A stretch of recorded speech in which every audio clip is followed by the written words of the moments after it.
এইফালে কিমান ভাল, এইফালে কিমান ভাল, এইফালে কিমান ভাল। আজি আমাৰ লগতে অসমৰ আৰু আন বহুতো জাগাত ছাত্ৰ ছাত্ৰী যুৱক যুৱতীসকল সমবেত হৈ আছে। মই সকলোকে আজিৰ দিনটোৰ বাবে অভিনন্দন জনাইছোঁ।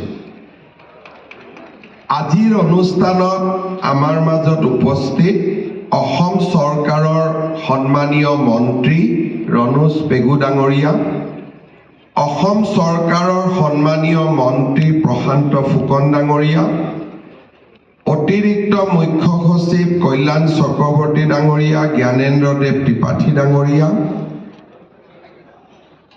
শিক্ষা বিভাগৰ আয়ুক্ত সচিব নাৰায়ণ কোঁৱৰ ডাঙৰীয়া, Indian institute of information technology গুৱাহাটীৰ professor emeritus professor Gautam Barua ডাঙৰীয়া, IIT গুৱাহাটীৰ প্ৰফেচাৰ পৰমেশ্বৰ আয়াৰ ডাঙৰীয়া, টাটা টেকনলজি লিমিটেডৰ ভাইচ প্ৰেছিডেণ্ট শ্ৰী অতীন্দ্ৰ কুমাৰ ডাঙৰীয়াকে আদি কৰি আজিৰ সভাত উপস্থিত তিনিওটা আঁচনিৰ দ্বাৰা উপকৃত হোৱা বা হ'বলগীয়া যুৱক যুৱতী বন্ধু বান্ধৱীসকল, ছাত্ৰ ছাত্ৰীসকল, অসমৰ বিভিন্ন স্থানত সমবেত মোৰ যুৱক যুৱতী বন্ধু বান্ধৱীসকল, অধ্যাপক অধ্যাপিকাসকল, চৰকাৰী বিষয়াসকল আৰু সুধীবৃন্দ, আজিৰ দিনটো আমাৰ বাবে কেইবাটাও দৃষ্টিভংগীৰে অতি গুৰুত্বপূৰ্ণ। স্বাভাৱিকভাৱে আমি সকলোৱে জানো যে আজিৰ দিনটোত আমি মুখ্যমন্ত্ৰীৰ জীৱন প্ৰেৰণা আঁচনি, যাৰ দ্বাৰা স্নাতক পৰীক্ষাত সদ্য উত্তীৰ্ণ ছাত্ৰ ছাত্ৰীসকলক মাহত ২৫০০ টকাকৈ ১২ মাহৰ বাবে এটা বিশেষ বৃত্তি প্ৰদান কৰা হ'ব। মুখ্যমন্ত্ৰীৰ জীৱন অনুপ্ৰেৰণা চৰকাৰী বা ৰাজহুৱা বিশ্ববিদ্যালয়ত PhD কৰি থকা পূৰ্ণকালীন PhD ষ্টুডেণ্টসকললৈ ২৫,০০০ টকা আৰু দিব্যাংগ গৱেষকসকলক ৪০,০০০ টকা প্ৰদান কৰা হ'ব। আজিৰ দিনটোতে আমি মুখ্যমন্ত্ৰীৰ নিযুত বাবু আঁচনি আৰম্ভ কৰিম, যি আঁচনিৰ জৰিয়তে অসমৰ স্নাতক প্ৰথম বৰ্ষ আৰু স্নাতকোত্তৰ প্ৰথম বৰ্ষত অধ্যয়ন কৰা ছাত্ৰ ছাত্ৰীসকলক আমি মাহত ১,০০০ আৰু ২,০০০ টকা কৰি গোটেই শিক্ষা বৰ্ষটোত আমি প্ৰদান কৰিম আৰু তেখেতসকল যেতিয়া স্নাতক দ্বিতীয় তৃতীয় বৰ্ষও পাব, এই বৃত্তিটো নিৰন্তৰভাৱে পাই থাকিব। তেনে সুন্দৰ আঁচনি আজি আমি ইয়াতে অলপ সময় পিছতে উদ্বোধন কৰিম। তিনিওটা আঁচনিলৈ অহাৰ আগতে আমাৰ ছাত্ৰ ছাত্ৰীসকল আৰু যুৱ বন্ধু বান্ধৱীসকলক মই কেইটামান প্ৰাসংগিক কথা ক'ব বিচাৰিছোঁ। আজি আমি এই মঞ্চত থিয় হৈ প্ৰায় ৩২খন ITI আৰু পলিটেকনিকত আমি ৩৪টা প্ৰযুক্তি কেন্দ্ৰ আমি উদ্বোধন কৰিম। এই প্ৰযুক্তি কেন্দ্ৰসমূহ নিৰ্মাণ কৰিবৰ বাবে অসম চৰকাৰ আৰু টাটা টেকনলজিৰ মাজত আমি একেলগে কাম কৰিছিলোঁ আৰু অসমৰ প্ৰতিখন ITI আৰু পলিটেকনিকত এই প্ৰযুক্তি কেন্দ্ৰ স্থাপন হ'ব, যাৰ বাবে ৰাজ্য চৰকাৰ আৰু টাটা টেকনলজিয়ে লগ লাগি প্ৰায় ৩,০০০ কোটি টকা খৰচ কৰিছে। এই বিশাল প্ৰকল্পটো আৰু তাৰ লগত আমি হাতত লোৱা আন কেইবাটাও প্ৰকল্পই অসমৰ শিক্ষাৰ এটা শিফ্ট অৰ্থাৎ আমাৰ যি গতানুগতিক শিক্ষা ব্যৱস্থা আছিলে তাৰ পৰা এটা আমি পৰিৱৰ্তনৰ পথ আমি বিচৰাৰ বাবে প্ৰয়াস আৰু প্ৰচেষ্টা কৰিছোঁ।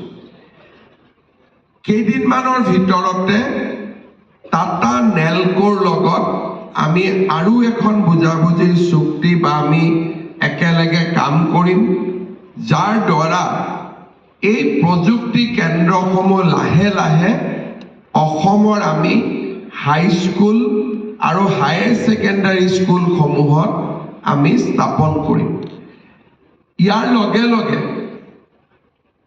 বিশ্ববিদ্যালয় পৰ্যায়ত আপোনালোকে যোৱা কেইটামান দিনত ৰাফেল বিমানৰ বিষয়ে শুনিছে।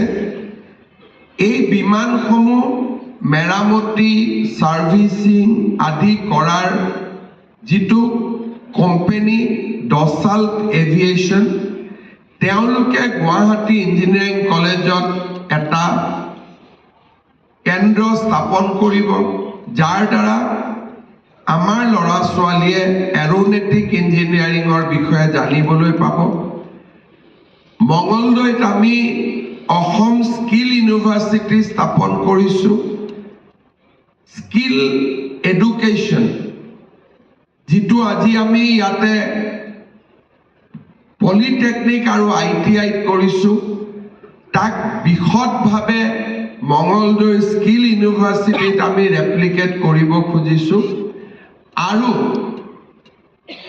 এটা কাটিং এজ লেভেল এই নতুন ব্যৱস্থাটোৰ ওপৰত আমি অসমৰ আটাইকেইখন বিশ্ববিদ্যালয়ৰ লগতে কনকলতা বৰুৱা বিশ্ববিদ্যালয় স্থাপন, IIT Indian institute of information technology Palashbari Mirza, IIM পলাশবাৰীত, নেশ্যনেল ফৰেনচিক ছায়েন্স ইউনিভাৰ্চিটি চাংচাৰীত, এই ধৰণে আমি আমাৰ শিক্ষা ব্যৱস্থাটো এটা নতুন দিশৰ সৈতে সন্নিৱিষ্ট কৰিবলৈ চেষ্টা কৰিছোঁ।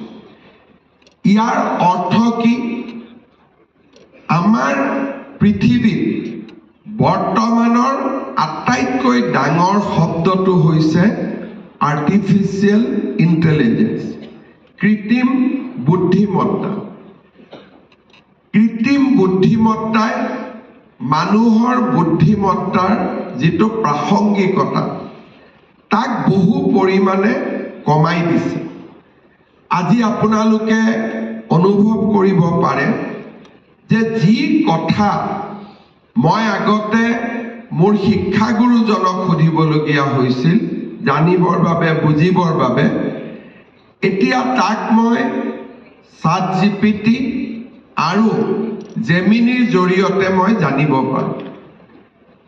আমাৰ প্ৰত্যেকটো কৃষিৰ পৰা ফৰেষ্ট কনজাৰভেশ্যনলৈকে আমাৰ জীৱনৰ প্ৰতিটো দিশতে বুদ্ধিমত্তাৰ লগত এতিয়া কৃত্ৰিম বুদ্ধিমত্তা সংযোজিত হৈছে। কেইদিনমান আগতে ভাৰতত আৰ্টিফিচিয়েল ইণ্টেলিজেন্সৰ ওপৰত ডাঙৰ বিশ্বজুৰি সন্মিলন অনুষ্ঠিত হৈছিল আৰু তাত সকলোৱে একমত হৈছিল যে এতিয়া আমি আৰ্টিফিচিয়েল ইণ্টেলিজেন্স বা ডেটা সায়েন্স তাক আমি ৰখাব নোৱাৰোঁ, কিন্তু তাক আমি মানৱৰ কল্যাণৰ কামত ব্যৱহাৰ কৰিব লাগে। অৰ্থাৎ আগতে আমাৰ হস্পিটালত ডক্টৰসকলে অপাৰেশ্যন কৰিছিলে, এতিয়া ৰবটে অপাৰেশ্যন কৰিব। ফেক্টৰীত আগতে শ্ৰমিকে কাম কৰিছিলে, এতিয়া ৰবটে কাম কৰিব। কেইদিনমান আগতে মই যেতিয়া জাপানলৈ গৈছিলোঁ, তাতে মোক তেওঁলোকে এটা ছেমি কণ্ডাক্টৰ ইণ্ডাষ্ট্ৰী দেখুৱাবৰ কাৰণে লৈ গৈছিলে। বিশাল ইণ্ডাষ্ট্ৰী, কিমান এৰিয়া তাত আছে ক'ব গ'লে অলমষ্ট আমাৰ ভাষাত 1000 বিঘা মাটিৰ সেইটো এটা বিশাল উদ্যোগ আছিলে। আৰু সেই উদ্যোগটোত প্ৰায় 1 লাখ কোটি টকা বিনিয়োগ হৈছে। তাত কিন্তু যিটো ভিতৰত চিপছ প্ৰডিউচ হৈ আছে, 8-9 জন ল'ৰা ছোৱালীয়ে সুন্দৰভাৱে বহি আছে আৰু বাকী গোটেই কাম ৰবটে কৰি আছে, তাত কোনো শ্ৰমিক নাই। অৰ্থাৎ পৃথিৱীখনক লাহে লাহে হাতেদি পৰিশ্ৰম কৰা মানুহৰ পৰিৱৰ্তে আমাক টেকনলজি জনা ল'ৰা ছোৱালীৰ প্ৰয়োজন, বা সেই দিশত আমি গতি কৰি গৈ আছোঁ। আজিৰ পৰা 10 বছৰ পিছত ব্ৰহ্মপুত্ৰৰ ব্ৰিজ বনাবৰ কাৰণে শ্ৰমিক নালাগে। ব্ৰিজখন কোনোবা ফেক্টৰীত নিৰ্মাণ হ'ব, ৰবটে নিৰ্মাণ কৰিব আৰু ডাঙৰ ডাঙৰ মেচিন আহি ব্ৰিজখন ব্ৰহ্মপুত্ৰত সংস্থাপন কৰিব। আজি আমাৰ টেকনলজি এনেকৈ আগবাঢ়ি গৈছে যে যেতিয়া 4G 5G যেতিয়া 10G পাবগৈ বা 9G পাবগৈ, গুৱাহাটী মেডিকেলত অপাৰেশ্যন আমেৰিকাৰ পৰা ডক্টৰে কম্পিউটাৰত কামাণ্ড দি কৰিব পৰা হ'ব। ইয়াতে আমাক চাৰ্জাৰী ডক্টৰৰ প্ৰয়োজনীয়তা নোহোৱা হ'ব। ডক্টৰে ঘৰৰ পৰাই ৰাবাটেদি কৰিব পৰা হ'ব। আজিও যদি আপোনালোকে GMCলৈকে যায়, আপোনালোকে দেখিব যে GMCত আজিও ৰবটিক চাৰ্জাৰী হয়। আমেৰিকাৰ পৰা নকৰে, কিন্তু ডক্টৰজন 200 মিটাৰ দূৰত এটা কম্পিউটাৰত বহি থাকে, তেওঁ কম্পিউটাৰত ক্লিক কৰি থাকে আৰু ৰাবাটটোৱে অপাৰেশ্যন কৰি থাকে। এয়া গুৱাহাটী মেডিকেলৰ কথা। মই বহুত ডাঙৰ ইনষ্টিটিউচনৰ কথা কোৱা নাই। লেবত ফুড গ্ৰ' হৈছে। মানুহে কৈছে যে সইল কণ্ডিশ্যন বেয়া হৈছে, গতিকে মাটিত নিৰ্মাণ কৰা আমি খাদ্য নাখাওঁ, আমি লেবৰেটৰীত খাদ্য নিৰ্মাণ কৰিম, কিমান প্ৰটিন লাগিব, কিমান কেলছিয়াম লাগিব আমি নিজে ঠিক কৰিম। অৰ্থাৎ আমি ভবাতকৈও দুৰন্ত গতিত এই পৃথিৱীখন আগবাঢ়ি গৈ আছে। আজি যেতিয়া সকলো ছাত্ৰ ছাত্ৰীয়ে ৰাজনীতি বিজ্ঞান, অৰ্থনীতি এই ছাবজেক্টবিলাকত যেতিয়া আমি অধ্যয়ন কৰিম, আমি ডিগ্ৰী পাম, কিন্তু আমি এমপ্লয়েবল হৈ নাথাকিম। অৰ্থাৎ মানুহৰ কাৰণে এই ছাবজেক্টবিলাক 30% আমাক ষ্টুডেণ্ট লাগিব, যোনে physics, chemistry, maths, political science, ইকনমিক্সত অধ্যয়ন কৰিব কোৰ ছাবজেক্টত। কিন্তু 80% ছাত্ৰ ছাত্ৰীয়ে এটা নতুন পৃথিৱীক সন্মুখীন হ'ব লাগিব, যি পৃথিৱী প্ৰযুক্তি বা টেকনলজিৰ ওপৰত ডিপেণ্ডেবল হ'ব। অসমে তাৰ এই পৰিৱৰ্তিত পৃথিৱীখনত পিছুৱাই থাকিব আমি খোজা নাই। অসমে আজি এই পৰিৱৰ্তিত পৃথিৱীখনৰ লগত